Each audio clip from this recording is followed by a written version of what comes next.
Okay, so let's start.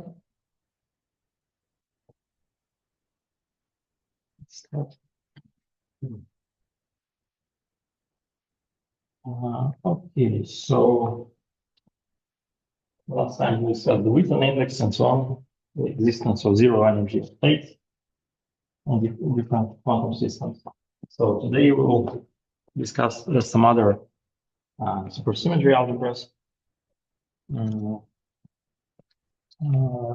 different from SU1/1. So basically, somewhat like I mentioned last time, somewhat it's exotic in supersymmetry quantum mechanics. Usually it's implied the supersymmetry algebra is fixed, and that one SU1/1 because this is the one that you get by dimensional reduction from higher dimension. But in principle, nothing can prevent you from considering other supersymmetry algebras. So today we'll make some kind of excursion into that. So what more general?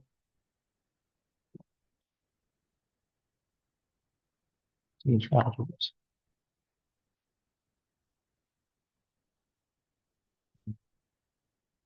And what we actually have in mind here is the algebra U1/n. So before we consider n equals 1, remind you.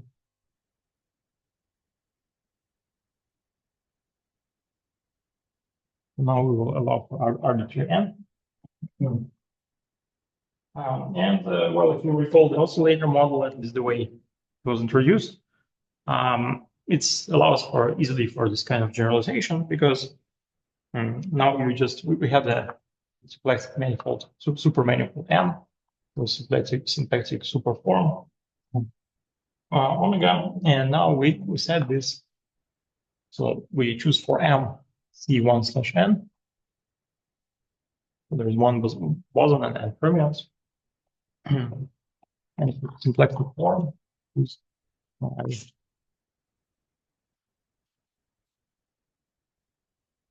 A plus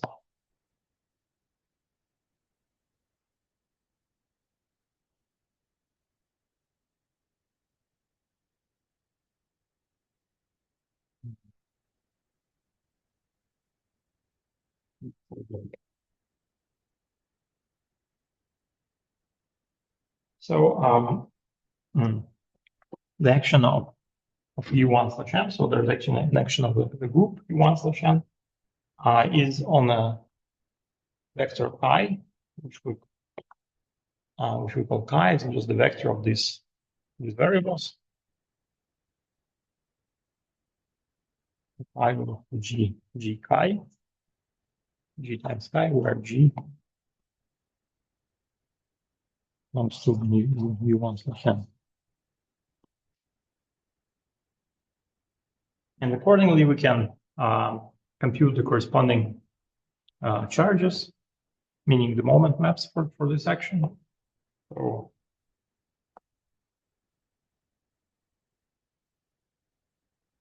what is the same as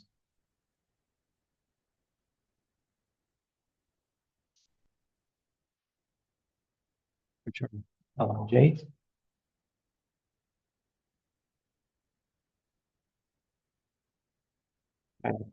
J that belongs to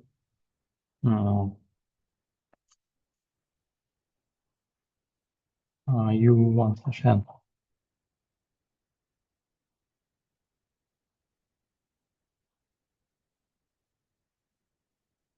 So we can compute their Poisson brackets, and we get the bracket of U1/n. So as before, we can reduce the Hamiltonian.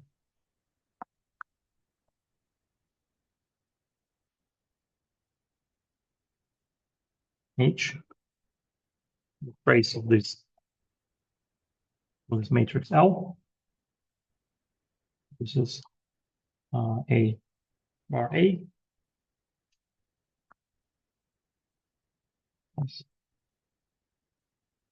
J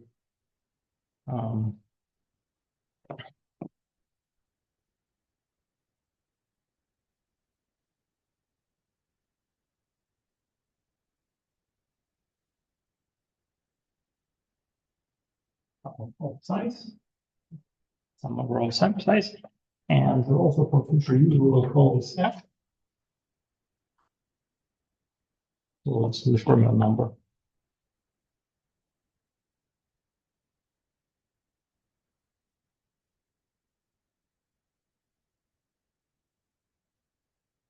So the Hamiltonian is the central element of U1/n. Okay, we'll easily see. This is central. It commutes with all the generators Lij. First one can compute the. Yeah, maybe I should also say that here so we start with Poisson brackets and so on, but of course it's very easy to pass to quantize this, to pass to commutators. So when we pass to commutators, I should just say that I just replace a bar and psi bar with a dagger and psi dagger, and I impose, of course, the usual commutation relations that are a dagger is 1, and psi j. Okay, double delta jk. And then we can use commutators in place of Poisson brackets. So H commutes with all L's, and of course, one time can check it directly.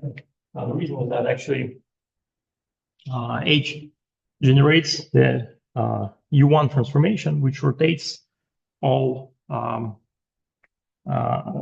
rotates chi by phase. So H generates a transformation, so chi goes to the phase. Right. And the fact that H commutes with all L just means that L's are invariant with respect to this phase transformation.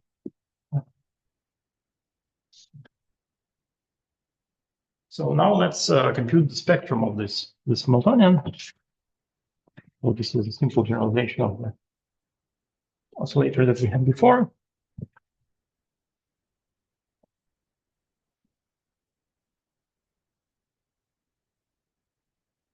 So what is the spectrum?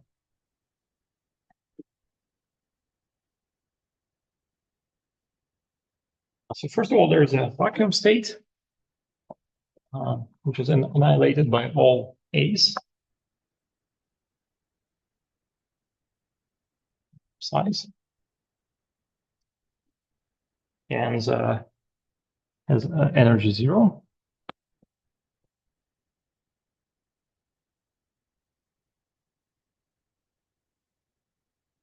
So then there are several first excited states.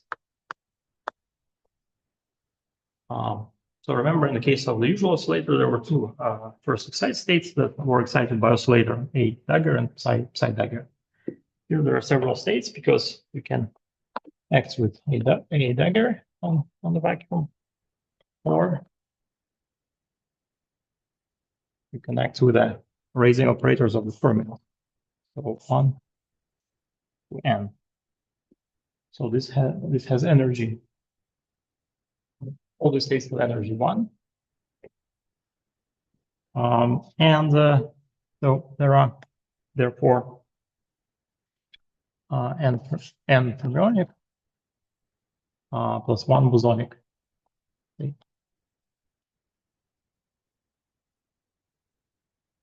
Now at the second excited level,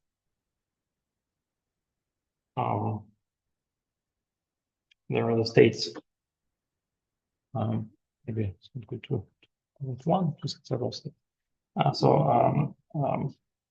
We can act twice with the bosonic raising operator. We can act once with bosonic, once with the fermionic raising operator, or we can act twice with the fermionic raising operators. So this means that there are 1 plus 1 over 2 bosonic states, plus n fermionic states. Right? These are bosonic states. Fermionic state. And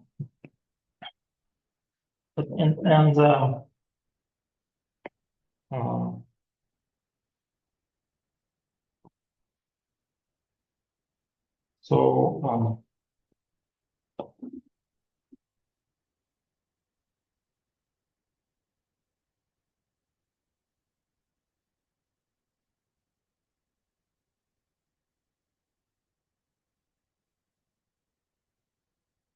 yeah, so starting from the nth level, the number of states stabilizes in the sense that there will be equal number of bosonic and fermionic states.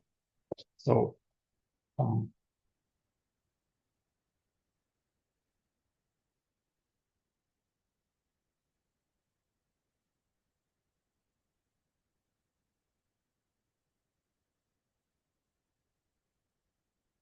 so the kind of the spectrum stabilizes.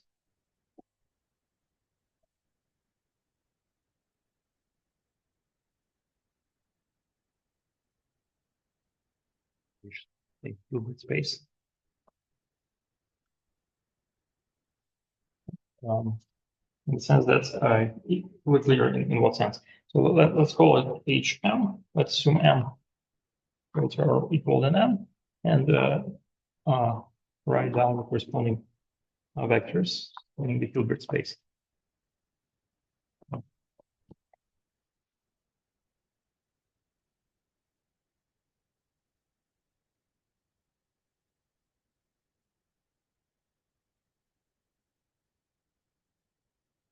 Because we have, of course, just act the vacuum with M bosonic operators, then we can act with M minus 1 bosonic operator and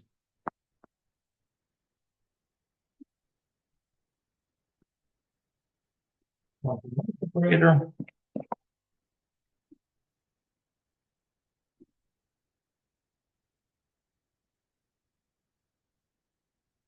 Etc. So finally, we connect with minus n times psi 1.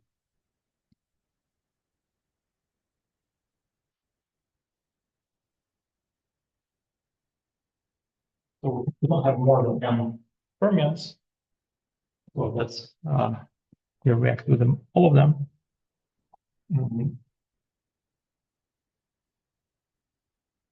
And the number of states, so the dimension of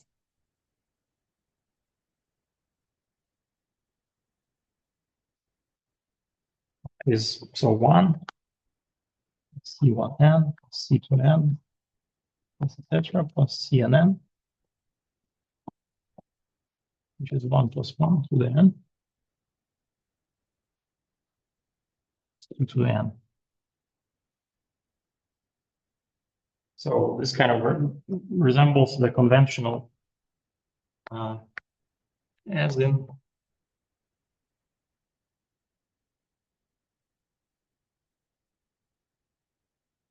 conventional and extended supersymmetry.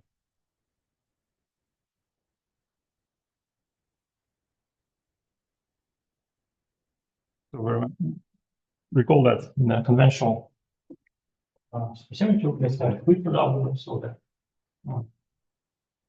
the supersymmetry algebra at a given energy level is just a Clifford algebra, and that's the representation, the dimension of the representation. Here we're dealing with a different algebra, which is this SU1/n or U1/n. So anyway, the spectrum theoretically looks as follows. So from level for n equals 2,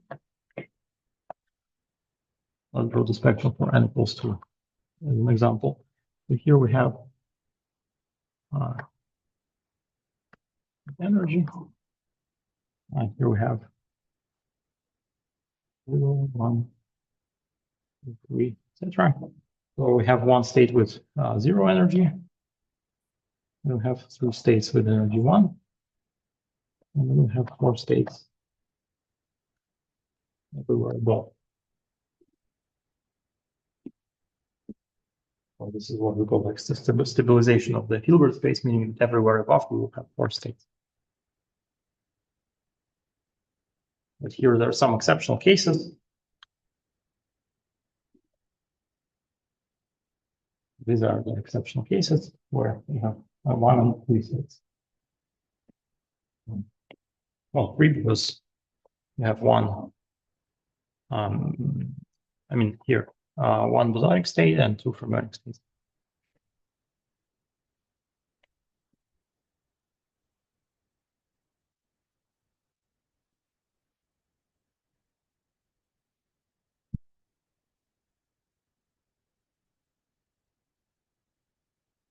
Well, the states, of course, form some representations of this SU1/2 algebra.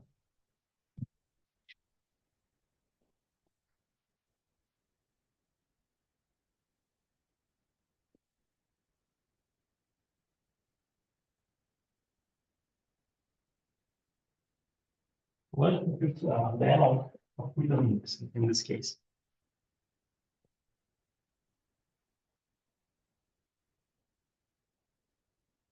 Okay, generalized.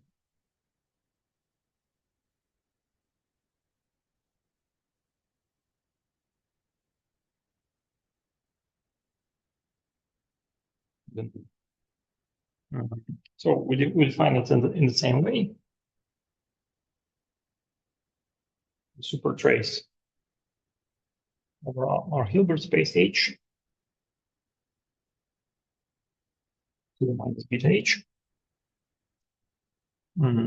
So since we have so our Hilbert space is split into these states with given energy, several energy levels, we can sum onward it.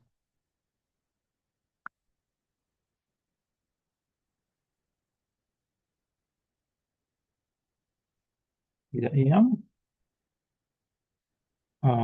times the super dimension of HM. So EM is just M. Times the super dimension of this HM.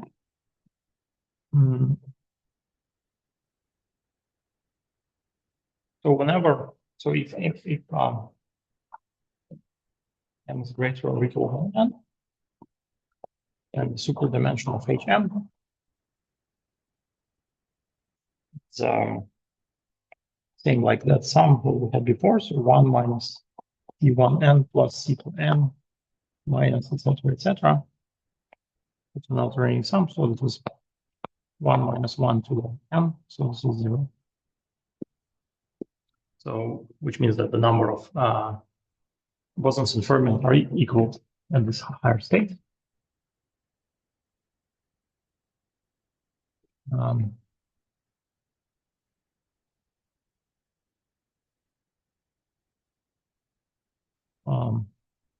Odd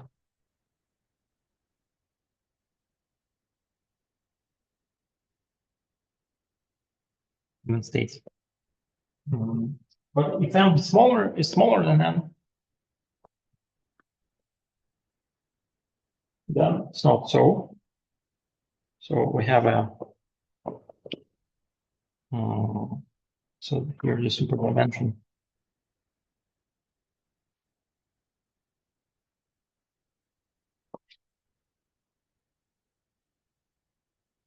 to the KCKN, K from 0 to M.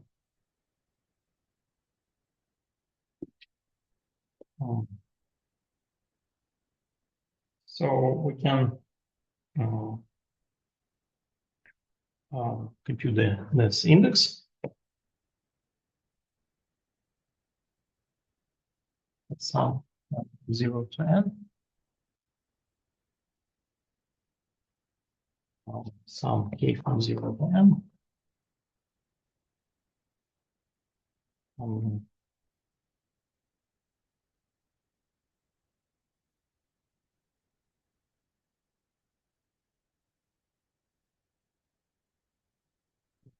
Some it's convenient to change the order of summation.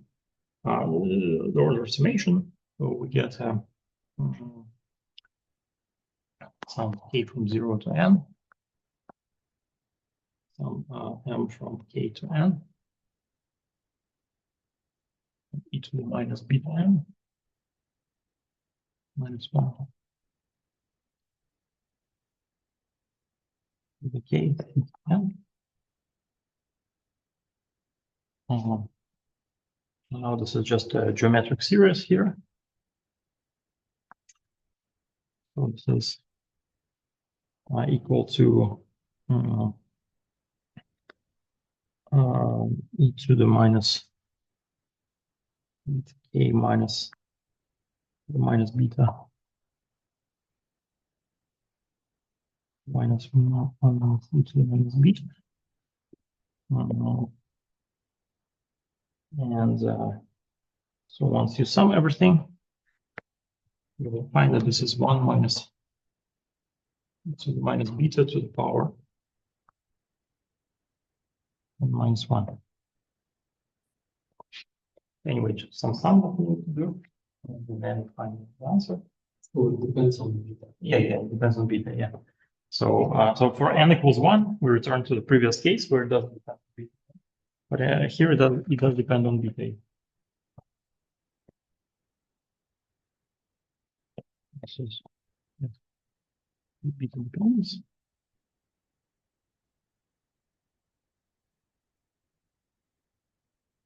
But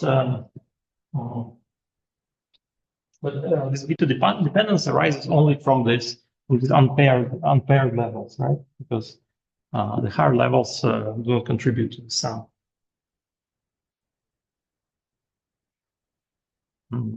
But so the interesting point was observed by Smelgan that still the index is a homotopy invariant in a certain class of systems. So now it's a homotopy invariant function, not just a number. So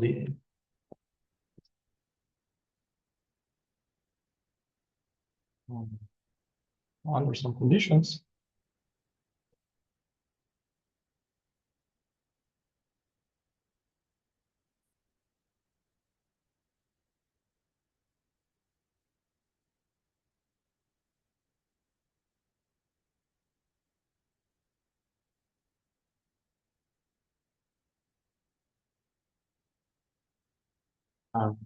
so what is meant here? So first of all, we have let's recall this symmetry algebra that we have. So in this oscillator type system, we have the generators Lig, which are the following. So there is the Hamiltonian, which is a dagger A plus the J. Then there is a Fermion number operator. Some say J. I mean, this is the set of all else.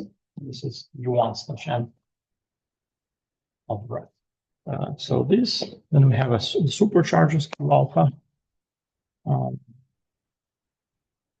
Maybe I should call them QJ. Okay, LJ0, which is psi J dagger A, and Q dagger, which is L0J, which is psi J.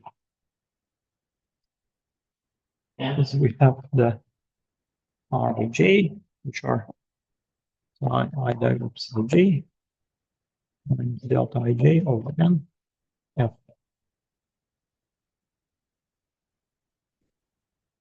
So the R so defined are traceless. So that they're traceless.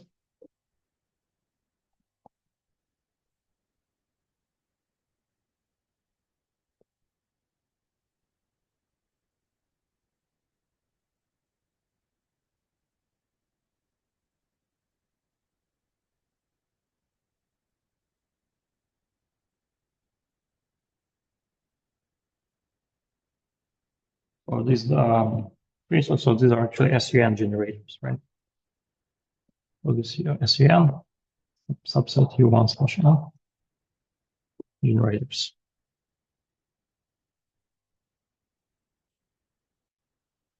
And we're interested in the commutator of the two supercharges. We'll study some other commutators later on, but for now, let's write out the commutator of two supercharges. So Q alpha dagger beta. Compute this explicitly, and you get delta alpha beta A dagger A plus psi right G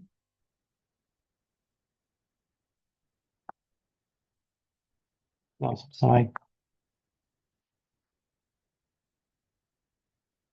I. So this is RGI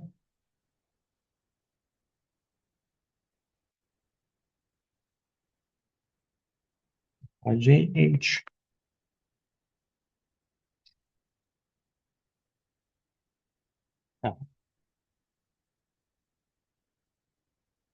so in particular, it will be useful to take a sum over all i's. So we have a sum over all i's. So you get QI y, so that the r's cancel out. So you get an H. It's 1 and F.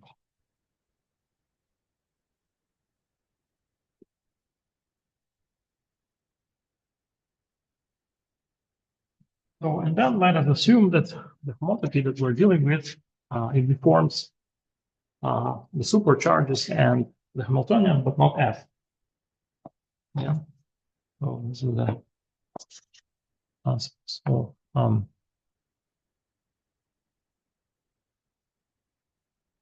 QI now depends on time. Time is just some parameter of homotopy, so H of t is such that df over dt is 0.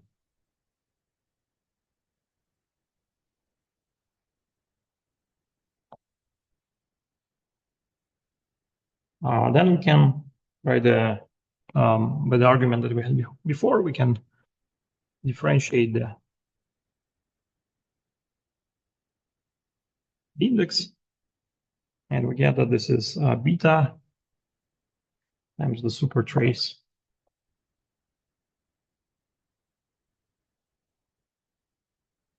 h over dt is e to the minus beta h. And now we use this formula here. So we differentiate h with respect to time. And we take into account that f does not depend on time. So this is so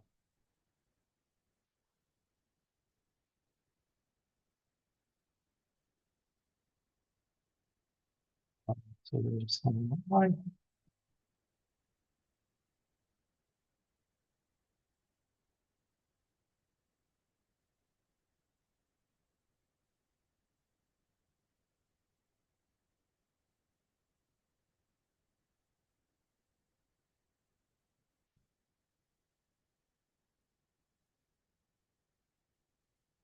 So 0, because we have super traces of generalized component, right? Because we use here that h commutes with q's.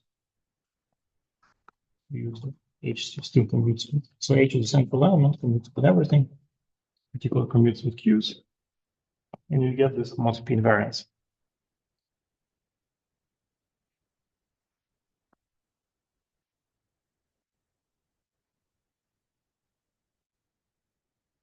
So of course, whether this is useful or not depends on whether there are such systems realizing these conditions, right? So whether there are systems that have supercharges depending on time, but satisfying this algebra with that time independent. But so later today we'll give an example of such system. Well, yeah, such systems do exist. Basically, they can be matched with systems with usual supersymmetry with SU11, SU1+1. So let us also discuss the relation. So there is a relation of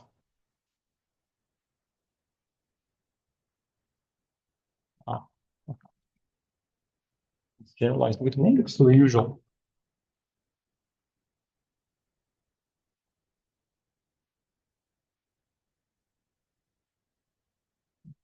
I double it. And this is because, so U1 slash n has this bottom row, which is U1 slash 1. So that means that the system also has a usual supersymmetry. So conventional supersymmetry.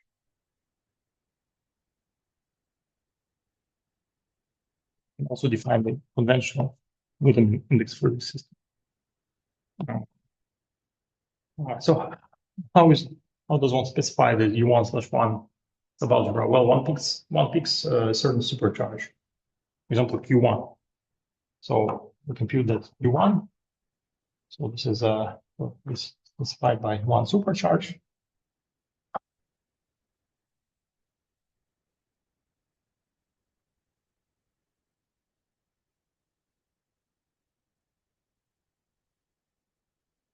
There are many such embedded subalgebras. So for example, Q1 dagger. This gives R11 plus H plus. This is just from the algebra that we've written out there. And this is just H minus truncated fermion number of the firm. The operator that counts fermions starting from second one. And so this we can call, by definition, H1 supersymmetric. One, because it corresponds to first supercharge, and supersymmetric in the sense of usual supersymmetry. U1 slash 1 algebra.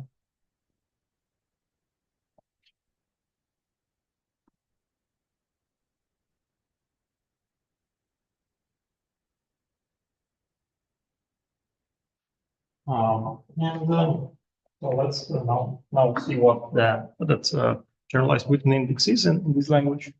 So this is supertrace beta H. So this is a supertrace of minus beta H1 supersymmetric plus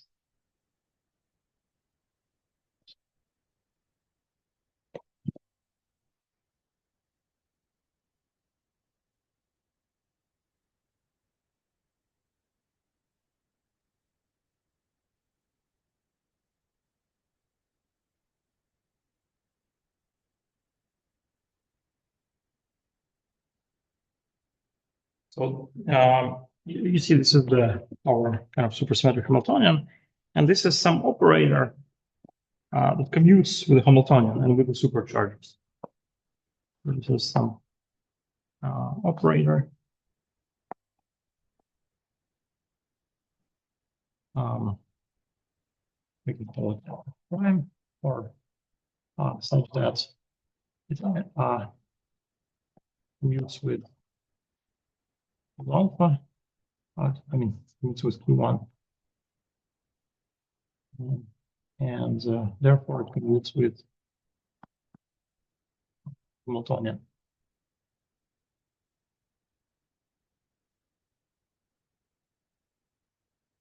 So this is an example of some kind of refined Witten index.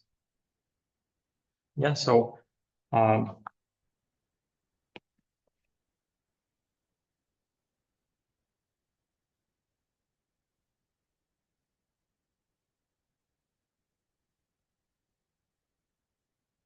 refined Witten index. So refined means that whenever you have some additional operators commuting with the supercharges, you can insert them in the definition of a Witten index. You can change the definition of Witten index by inserting those commuting charges. So this will be some kind of it means there's the fact that you have some extra charges means you have some action of external symmetry group in your Hilbert space, and this will be some kind of super character of that representation of that external, right? For example, here this is U1 symmetry generated by this guy. So character.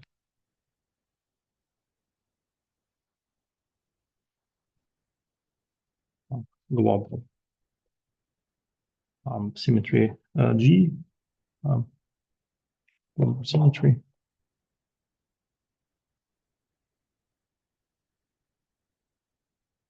Divided by f prime. So this you can do quite generally whenever you have any external symmetry. External means commuting with supercharging. And in this sense, it's not so by usual arguments, all the contributions come from the states that are annihilated by H1 supersymmetric. So this means that actually in the sum you can only take into account states with H1 supersymmetric equals 0. And then you have this E minus beta f prime.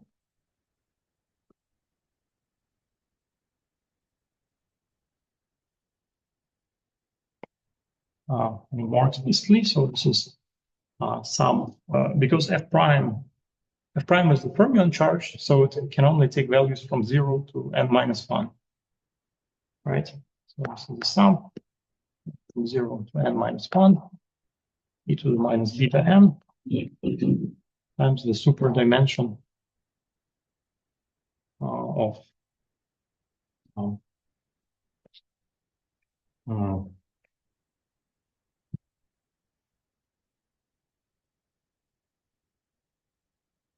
the space with f prime plus n. Right. So this operator has a spectrum only from 0 to n minus 1. So what are the states that are annihilated by H1 supersymmetry?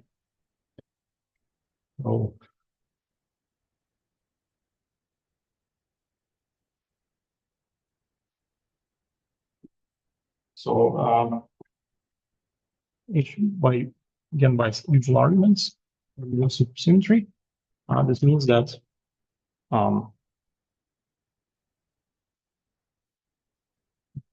there are states annihilated by Q1 and Q1.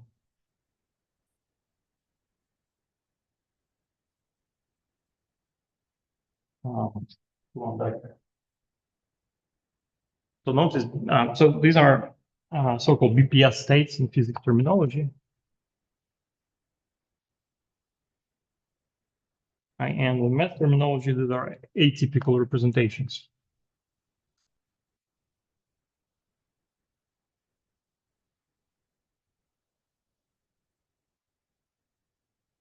These are some representations that have such states that are annihilated by some supercharge.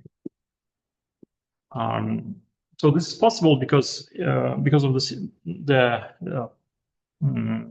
different symmetry algebra, right? So in usual symmetry algebra, we cannot have states that are annihilated by only some supercharge.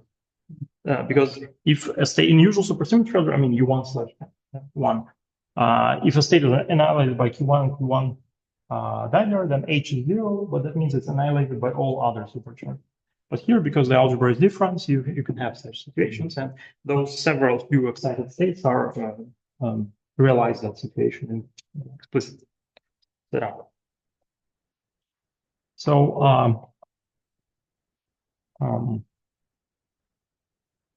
okay, so now let's discuss whether so we discussed that this IW tilde is a homotopy invariant, but with respect to certain homotopies that have a special property that f does not depend on the parameter.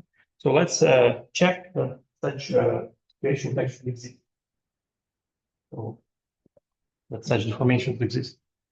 Because so far we've done everything for the oscillator only. So of course we would be interested to see if that works more generally.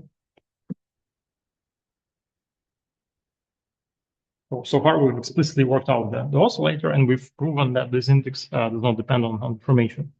That's the question of whether those deformations exist. So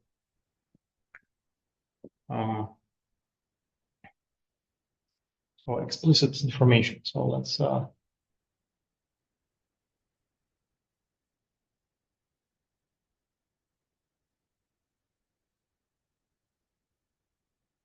information. I mean, both mod.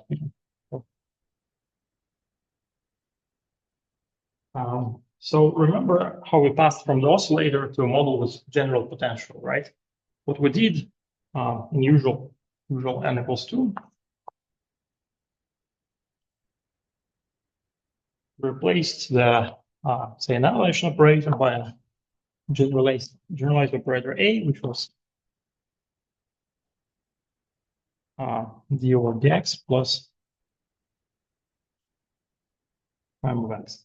So in particular, so the oscillator corresponded to oscillator when W of x 1/4 squared. So we also replace the corresponding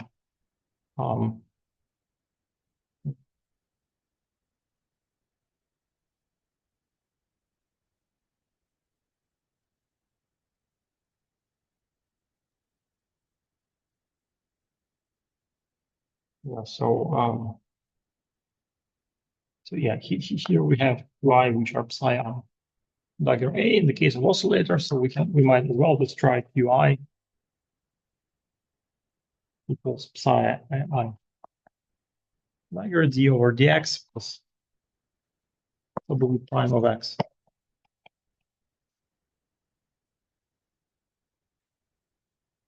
And it's qi dagger.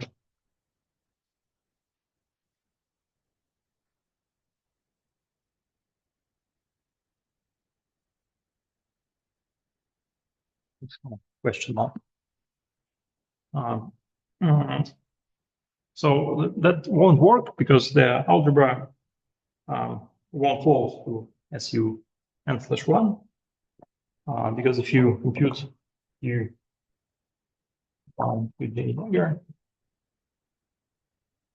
course we have the usual term.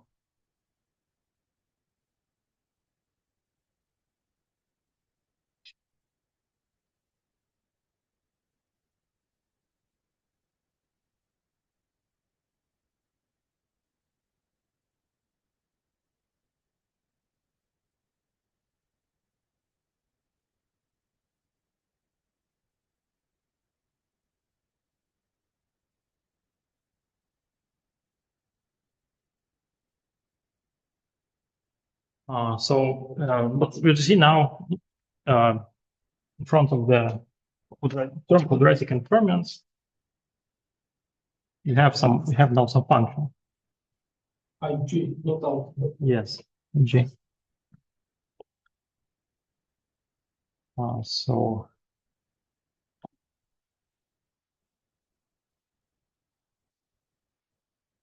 yeah, so now you have some yes, and here you also have delta ij.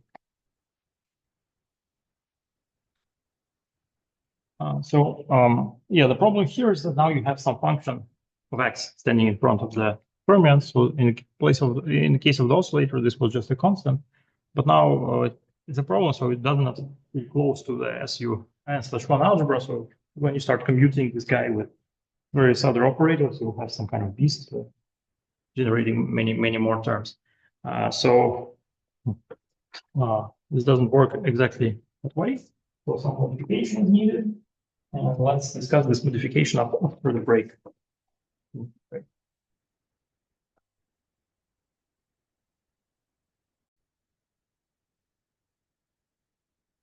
Okay, so the point is that you have to modify the supercharges so that the algebra will algebra. And the way to modify, to introduce some high order terms here. So because we have here more than one fermion, we can write this psi dagger, psi j dagger, psi j. And here you can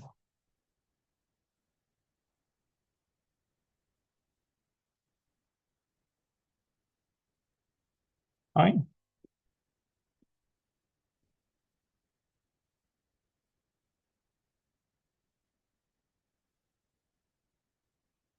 So in the U1/1 case, we cannot really have such terms because the fermion always there's only one fermion, so it squares 0. So now we can compute the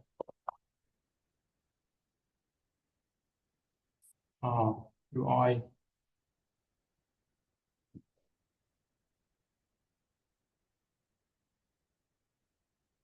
So we have various terms. I can just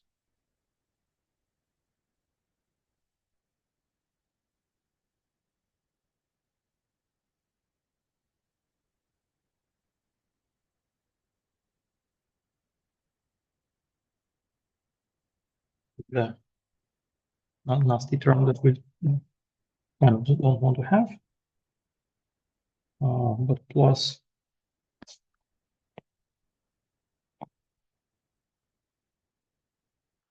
also 5 times 5.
Plus f squared.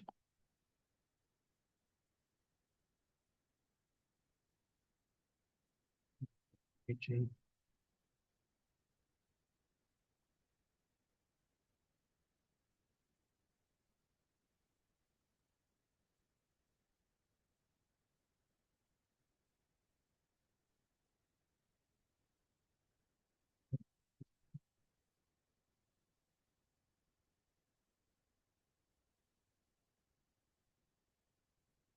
And it's quite lengthy, as you can see, but something nice will happen eventually. So going to that, let's recall what kind of algebra we want to have, right? We want this SU1/n algebra, which has the form UI. I'll just rewrite it from off. So it's just Rij plus delta ij h plus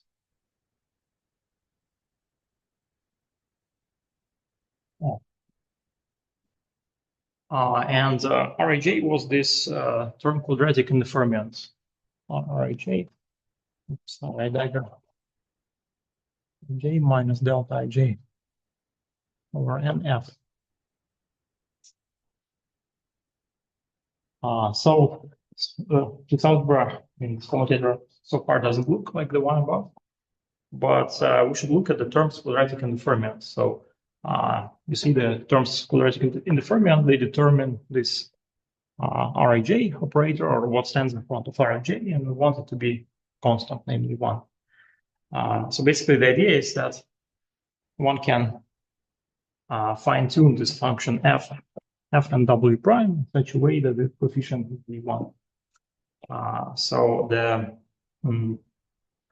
this relies on some properties of the n equals 2 case. So this will only work for n equals 2.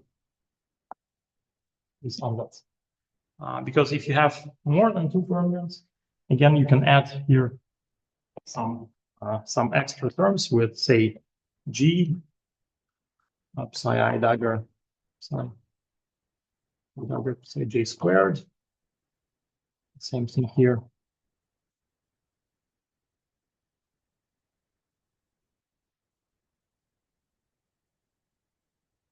Well, in general, you can have those higher powers of the fermion number, but so for simplicity, we consider the n equals 2 case where these are trivial and 0, and so we look at the coefficient of the fermionic quadratic terms in the fermions. So there's this one,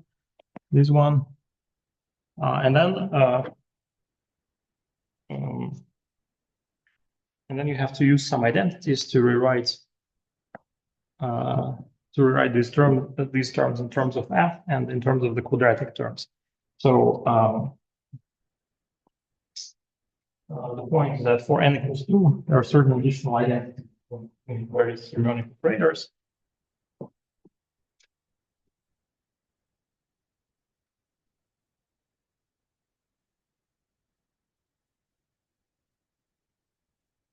So the identities that you need to use are something like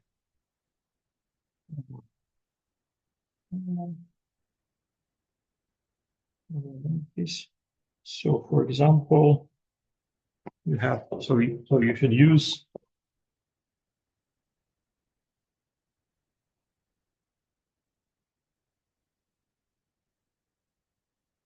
like f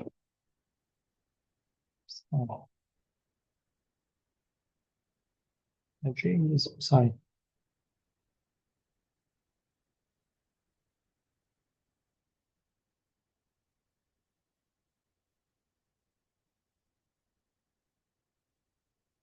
Etc. So you can kind of prove yourself. This is for n equals 2 case. This is for n equals 2. So the point is that all the tensor structures that arise are only psi I dagger psi j and delta ij. So only the only tensor structures are psi j and delta ij, and this corresponds to the to these two terms in the algebra. So we collect then the coefficients in front of psi dagger psi j, and the coefficient turned out to be the following. So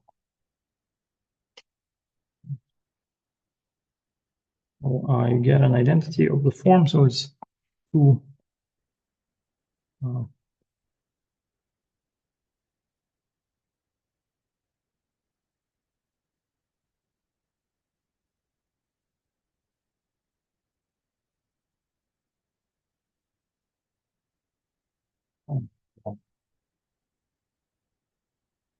this is the so this is the coefficient in front of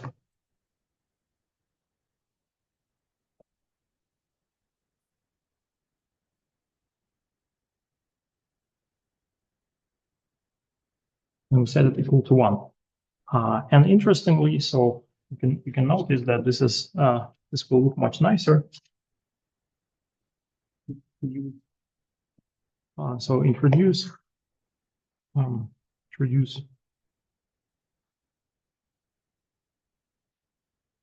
W1 prime. By definition is W prime plus 1/2 f. Then the identity will just have the form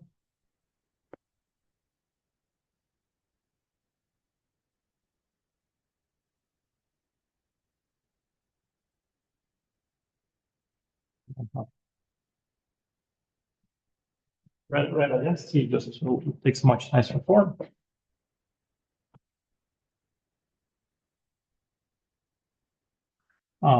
So the idea is that whatever W1 you give, which is kind of the potential, right? You can just express f from this formula, and you still have this supersymmetry algebra. So curiously, as a kind of matter of curiosity and some general computational technique used here, it's interesting to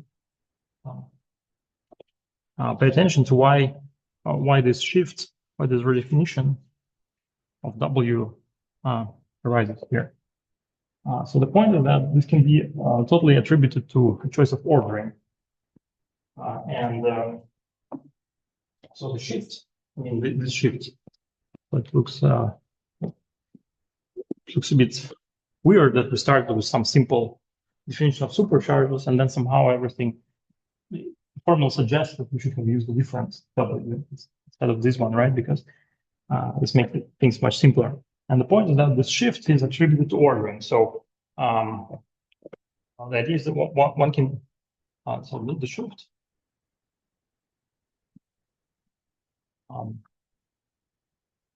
is undone kind of while ordering.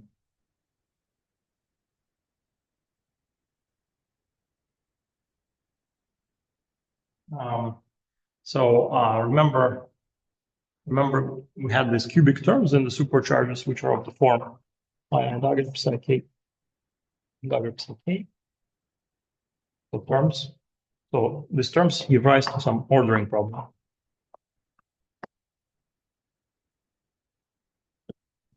Or more exactly, ambiguity. Maybe use the standard way of ordering ambiguity. But you see the different ordering just corresponds to taking the commutator of these two terms, right? These two terms don't commute, but their commutator is in the first terms in the supercharges, the linear ones, there's no ordering problem there, right? So the commutator of this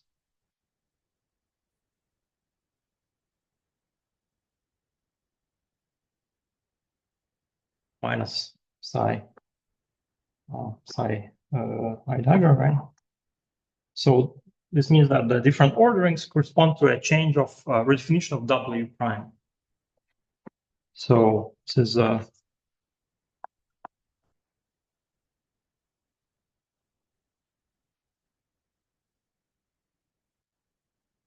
right, because if we different orderings differ by this commutator, and W prime enters as a coefficient in front of psi I dagger in our supercharges. So a priori, we know that such shifts can be generated by orderings. So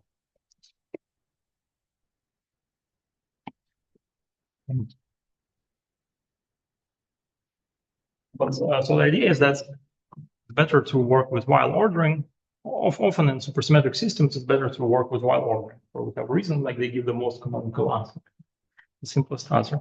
So I mean, especially for people online, I remind what this is. So while ordering is a graded symmetric ordering.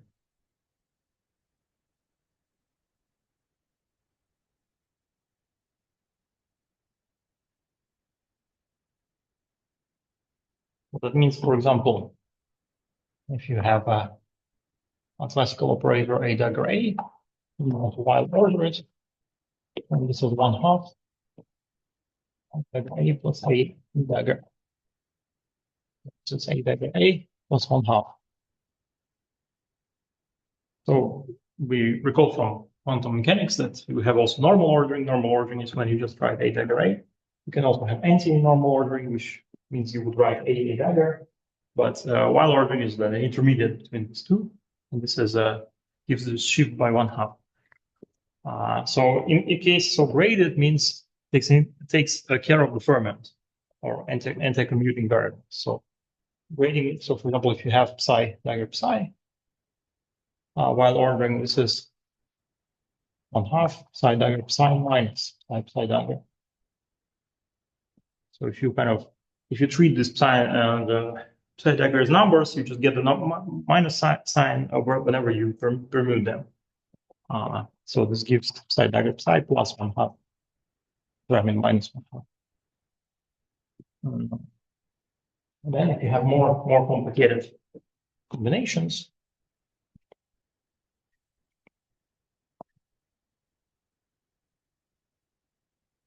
such as A dagger A squared, for example, then you have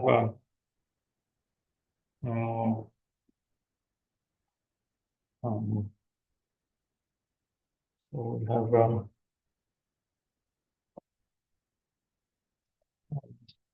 1/3.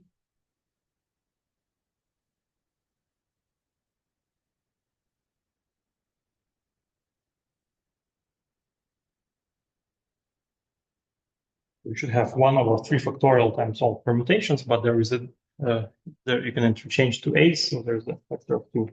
So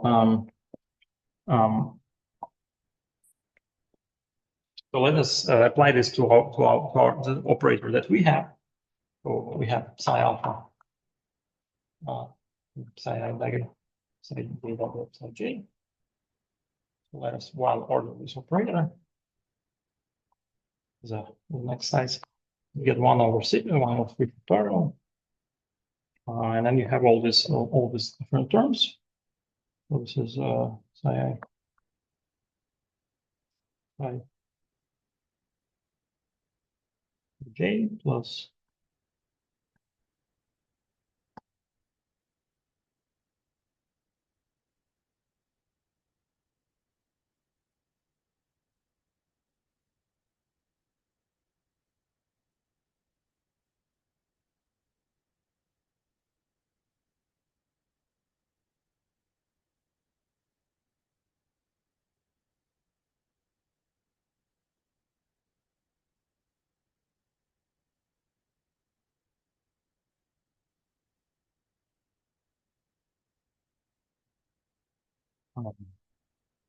the various terms.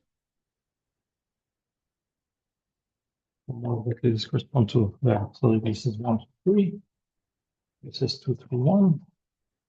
1, 3, 2. Now this is 2, 1, 3. 3, 1, 2. And 3, 2, 1.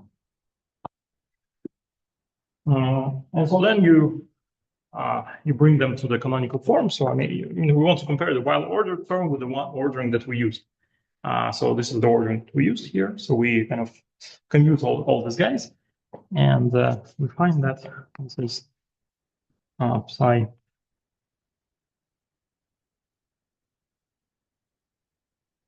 the original term that we had plus 1/2 n minus 1 minus n psi I dagger.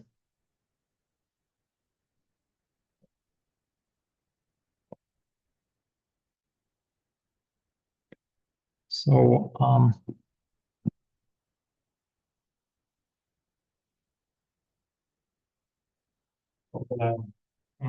for n equals 2, we're only interested in n equals 2 case here.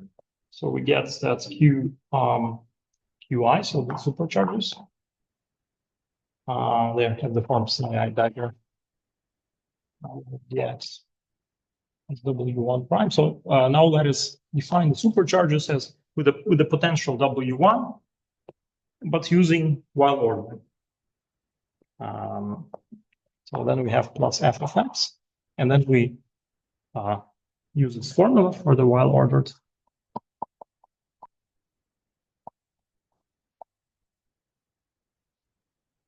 Minus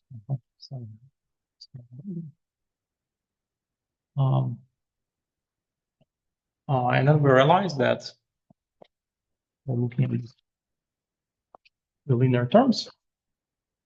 We realize that this is precisely our original supercharge with w prime, with w1 prime, and 1/2 f.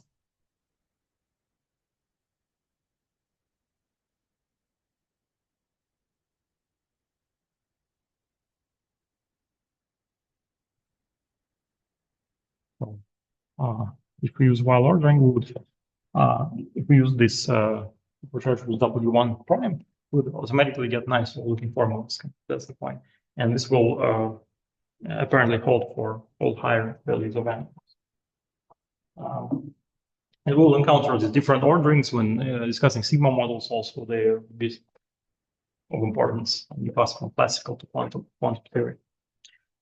Now let's return to the symmetry algebra. So far we've written the algebra of our operators once these conditions are satisfied. So F is not independent, F is fixed in terms of W1 prime.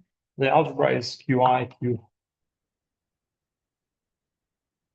daggers are Rij plus delta Ij times some generator T, which well, we've seen on previous kind of slide, right? Some complicated combination of derivatives and so on and so forth. But the point is that it stands in front of the tensor structure delta Ij, and R is the quadratic combination of the fermions, so the coefficient here is 1, as we have ensured, and it's a quadratic combination of the fermions, so it's easy to check that it acts on the supercharges as Rij UK is delta JK QI minus delta IK over N UJ. This is the action of SUN in a standard representation. So the relative coefficient is fixed, maybe fixed by recalling that RII is 0. So R's are traceless, guys.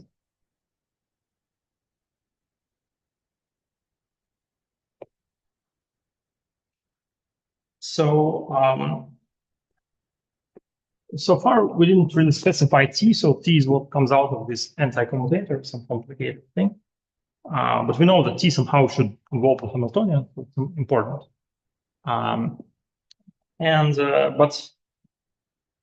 In fact, this formulas already determine T, say a lot about T, let's say. So first of all, let's take the trace. So we take the sum over i's, I mean. So sum over i's is NT.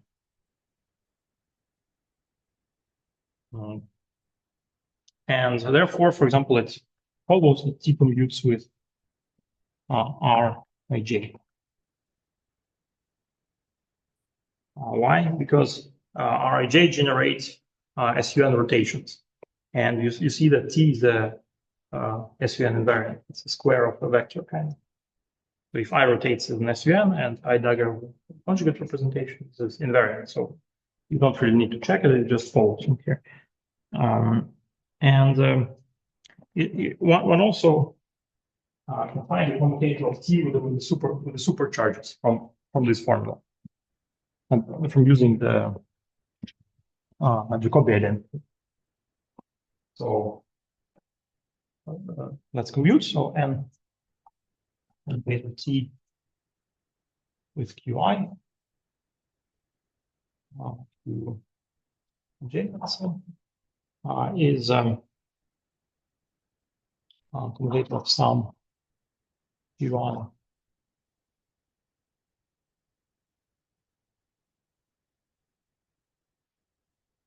Okay, and this is a commutator of Qi with anti-commutator of Qi dagger. So this is Jacobi identity.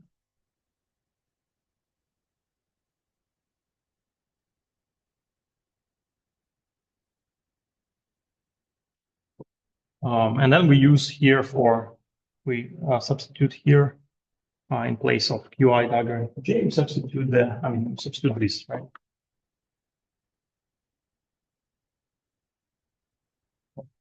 Line J.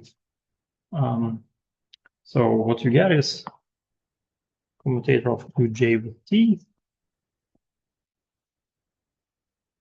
plus commutator of Qj with Rij. Sorry, Qi with Rji.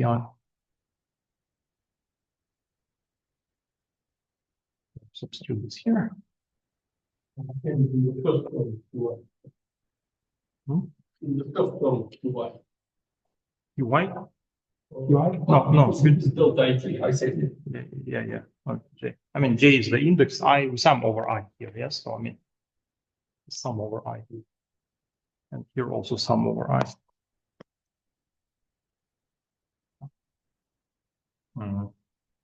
So now you see that these two terms are of the same form.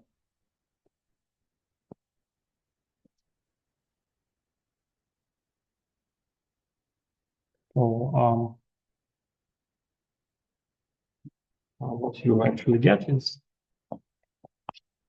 when n plus 1 into the j is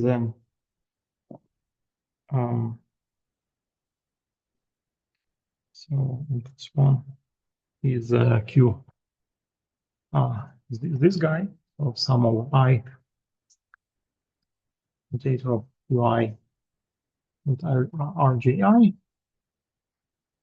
And this we can read off from here with this with mutation relation. So we substitute it here. And what this gives minus n squared minus 1 over n q a. So canceling plus 1, we find that t with a is 1 minus n over n. Okay.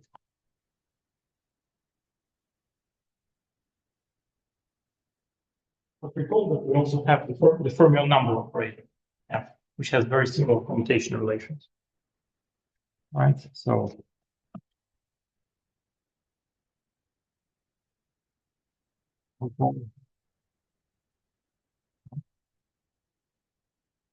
commutation relation is F. J equals to J. So that means that the commutator of T minus 1 minus n over n F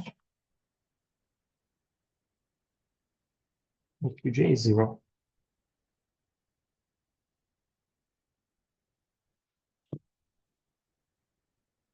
And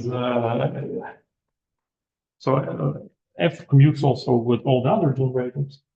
So it follows that this guy is a central F.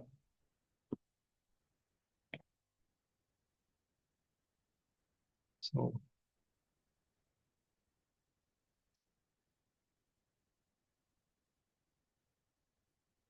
we call it H,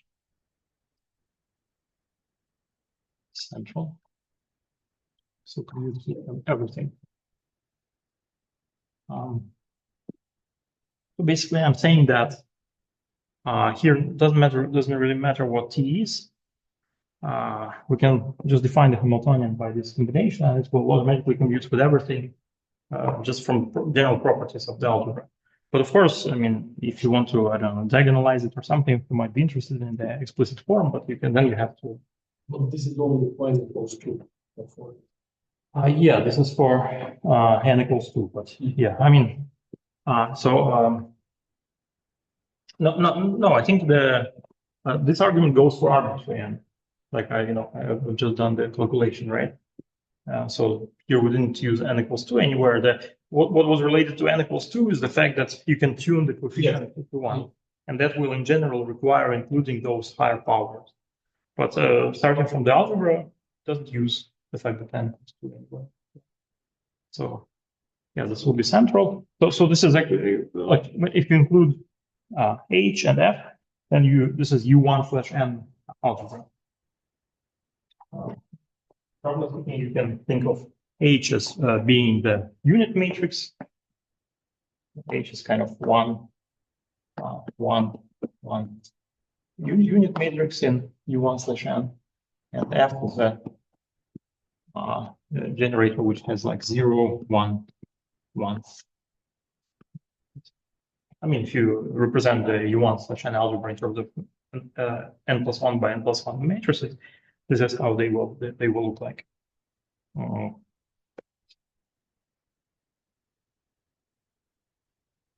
Yeah.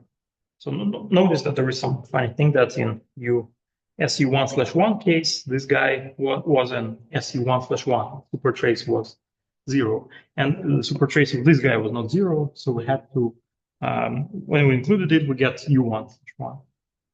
Here, the supertrace of this is not 0. So actually, when we include this, we get U1/n. So, and this, okay, this is supertrace of this guy is also not 0, but we could, of course, take a combination supertrace of 0. So the point is that once you include both of these, then you get U1/n algebra.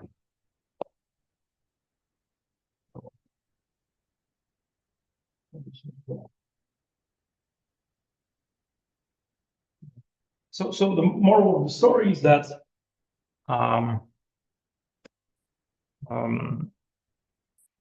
you can define, so in all the systems you can sit on some kind of subspace of fermion number 0 by setting f to 0, and that's define that as your bosonic subspace of the model. So you can start with the same bosonic submodel and supersymmetrize it in different ways. So basically, in this case, this bosonic submodel is just a particle and a potential, some potential, which is related maybe in some complicated way to this W. But then you can supersymmetrize it with, say, U1/1 algebra or U1/n algebra or possibly other algebra. So that's the point. Of course, you can also supersymmetrize it. Often you can supersymmetrize it with different degrees of supersymmetry also. So instead of U1/1, you can take this n extended supersymmetry algebra. So that's but such models with superalgebra is different from the usual supersymmetry algebra have not been that much studied in the literature. So from now on, we will return to the usual supersymmetry algebra.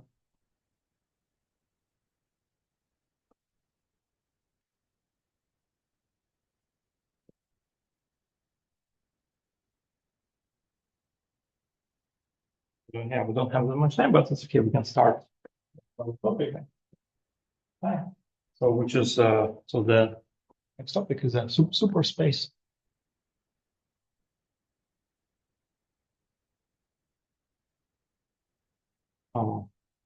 So here from now on, we return to the SU1/1 algebra.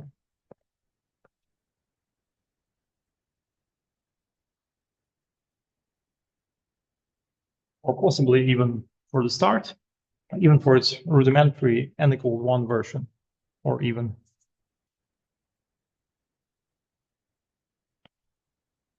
n=1 case, which is just Q with Q. So from now on, I'll slightly change normalization. In this section, I'll use the normalization equals 2h. So of course, this is a superalgebra, so we're supposed to use supercommutators, but when we think of it as a representation, this Q is being represented in some vector space, then this is basically the same as saying that Q squared equals h. Right? That's why a factor of 2. So n=1. So the first thing we will study is n=1 superspace. n=1 superspace. So the reason we want to do this is that we want to we want to start with some classical system with supersymmetry, classical mechanical system. So mechanical system means we have some Lagrangian or action. We want it to be invariant with respect to SU1/1 or this kind of algebra. And then we will eventually quantize it. And we will arrive at these type of models that we just discussed. So it's a bit backwards procedure, but benefit from that is that In principle, we've seen it's pretty difficult to construct the supercharges in general case, like to construct some supercharge that obeys the correct symmetry algebra and gives rise to some physically meaningful system. You see, you have to include various terms to make so that things cancel and so on and so forth. So this approach gives you kind of automatically the supersymmetry. And the problem that will arise, well, you will have quantization problems, for example, ordering problems in supercharged, but classically you will be able to derive supercharges like directly. So superspace makes supersymmetry manifest. That's the point. This makes sense.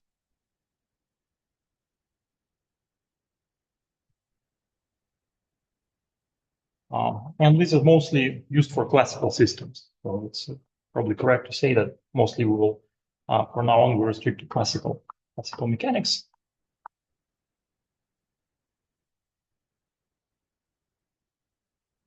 So what is n equals 1 superspace? So n equals 1 superspace is basically just the supergroup corresponding to that algebra. So this is just a supergroup.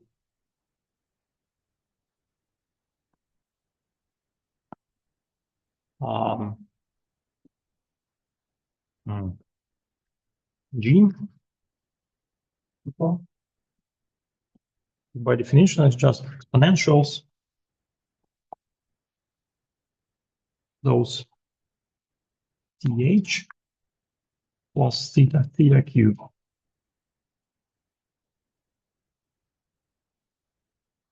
Where so t is a time, kind of time, it's a bosonic Grassmann even variable, and theta is Grassmann odd.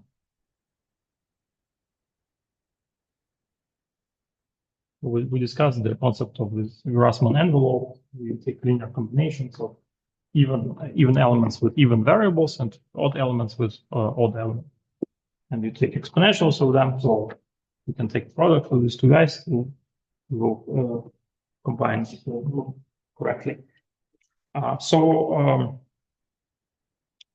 here, so the superspace is parameterized by these two variables, tt and theta.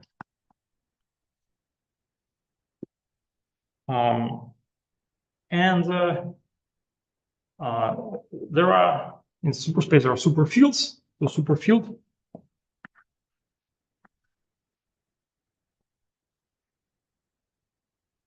is just function on that group.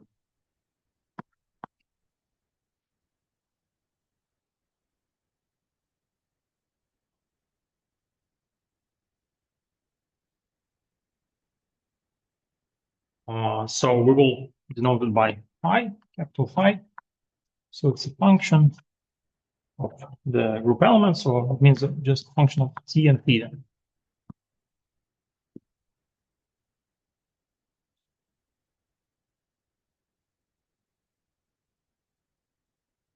So because theta is Grassmann odd, so it satisfies theta squared is 0.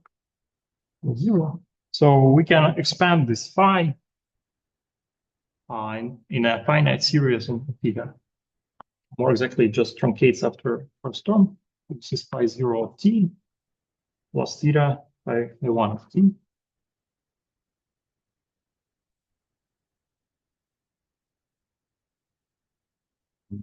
And this phi 0 and phi 1 are what is called in supersymmetry. These are called component fields. So this is a superfield and it has component fields.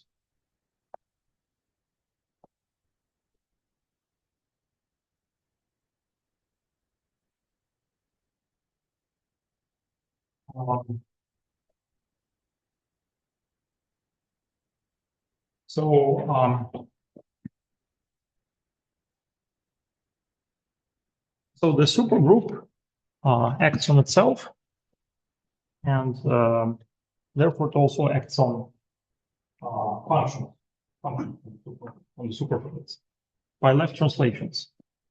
Yes, so if you have some G0, some supergroup element,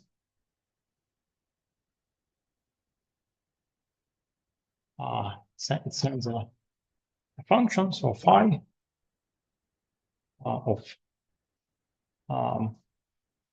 G, phi 0, G.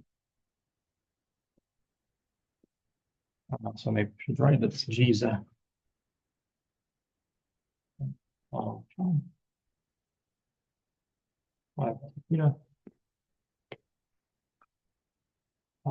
and therefore the Lie algebra of G super X of functions by vector fields.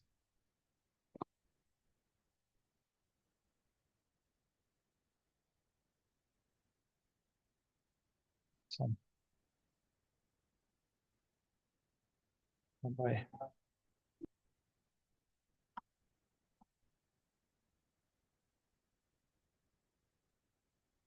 means that so V some generator A by definition V over ES on e to the S A G and S equals 0. So for any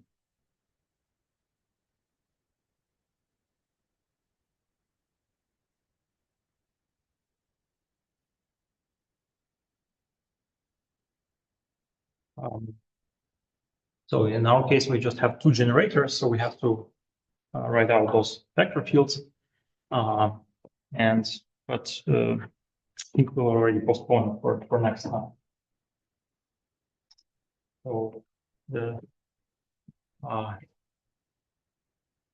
this will give us the supercharges and superspace, the actual supercharges and superspace, and then we'll see how to construct Lagrangians using this technology, and eventually we recover this oscillator and polynomial potential models and so on.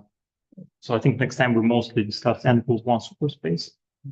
So although n equals 1, like I said, the symmetry algebra is kind of almost trivial and it's enhanced to n equals 2. But the superspace is by far the simplest superspace, so formulas look simplest and closest to the formulations in n equals 1 superspace, they look closest to the usual bosonic Lagrangian, for example. So for example, if you have superspaces with higher n and some Lagrangian written in higher n superspace, it usually looks very like unrelated to the actual bosonic counterpart, and it's hard to guess what is actually the model behind it.